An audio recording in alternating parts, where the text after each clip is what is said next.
Bonjour, je suis Didier Mazier, je vais partager avec vous quelques nouveautés de Adobe Edge dans sa version 7.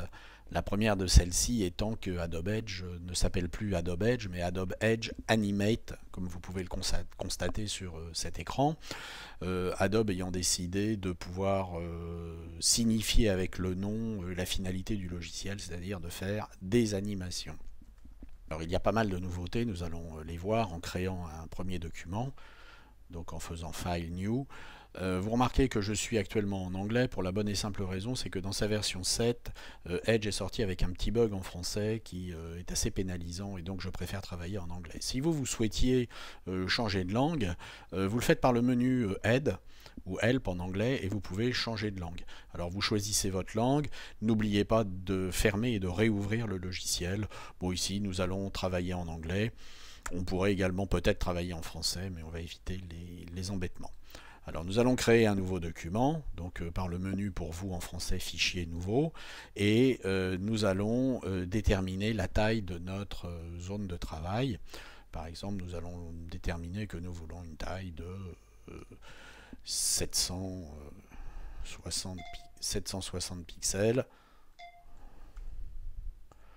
Voilà. 760 pixels et par une hauteur de 400, on va considérer que c'est suffisant. Première chose, vous remarquez qu'ici nous avons une loupe, donc nous allons pouvoir regarder ce que nous faisons, quelle que soit la taille et la résolution de l'écran avec lequel nous travaillons.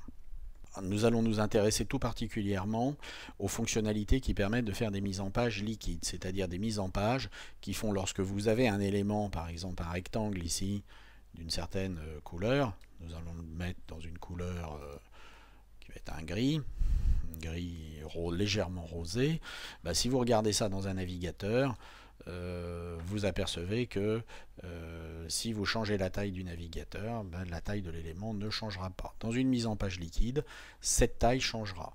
Donc il suffit pour cela maintenant de sélectionner l'élément et de déterminer ici que vous avez une largeur qui est une largeur qui va se trouver non pas en pixels mais qui va se trouver en pourcentage par rapport à la taille de l'élément dans lequel il se trouve. Alors, soit c'est global, soit c'est par rapport à l'élément dans lequel il est inclus. Donc si vous regardez maintenant dans un navigateur, vous voyez qu'il n'y a rien de changé, ce qui est normal. Si là on est global et qu'on va regarder dans le navigateur, vous remarquez qu'il n'y a rien de changé non plus. Alors pourquoi il n'y a rien de changé? Tout simplement parce que la scène qui se trouve ici est elle-même fixée en pourcentage, en pixels, pardon, et donc il faudrait la déterminer en pourcentage. Donc ici on va la mettre en pourcentage, et on va dire en largeur elle est à 100%. Ce qui fait que maintenant, si vous regardez dans le navigateur, quelle que soit la largeur de l'écran, vous aurez la barre qui sera sur la totalité de la... On va constater ce que ça donne sur un fichier qui va être un fichier que j'ai préparé pour l'occasion.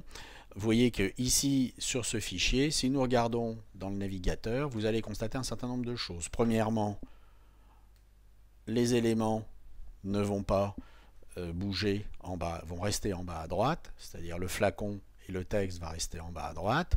Le bandeau, lui, va se répartir sur la totalité de la page. Et par contre, quand je vais resserrer, regardez ce qui va se passer au niveau du personnage, il y a une réduction de la photo. Et puis quand on arrive à une certaine taille, on ne descend pas en dessous. Alors comment tout ça est managé? C'est très simple. Premièrement, vous n'êtes pas obligé d'aller dans le navigateur pour vérifier tout ça. Vous avez maintenant ici un curseur qui vous permet de déplacer ce curseur et de voir ce que donne votre mise en page en temps réel. Deuxièmement, lorsque vous sélectionnez des éléments, par exemple ici nous avons l'élément du personnage principal, vous remarquez que ici vous avez la possibilité de choisir des pré-réglages. Alors parmi les pré-réglages, les paramètres prédéfinis, nous avons choisi nous de redimensionner l'image de fond du container.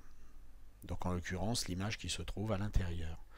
En choisissant ça, nous avons pu obtenir la réduction de l'image et l'agrandissement de l'image jusqu'à un certain point.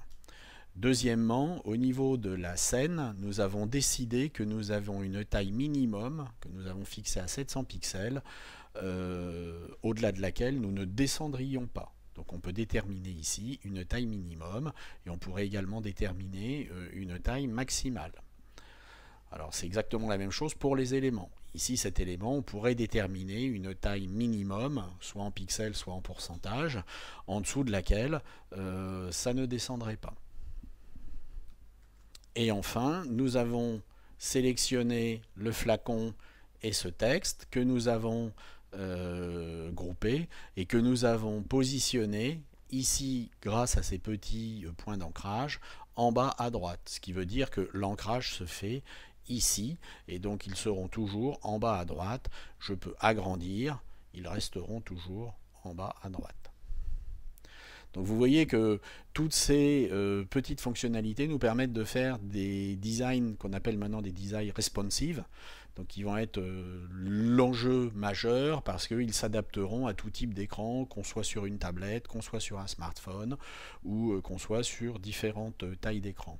Et dans le cas de la gestion publicitaire, c'est particulièrement intéressant parce que vous pouvez très bien gérer une bannière qui va être un 768 par exemple par 80, mais si pour une raison X ou Y, il se trouve dans un iframe qui est un petit peu plus grand ou un petit peu plus petit, vous pouvez prévoir le problème et y apporter une solution. Donc j'espère que ces petits points de design et ces nouveautés sur Adobe Edge Animate vous ont intéressé et puis je vous dis à la prochaine fois.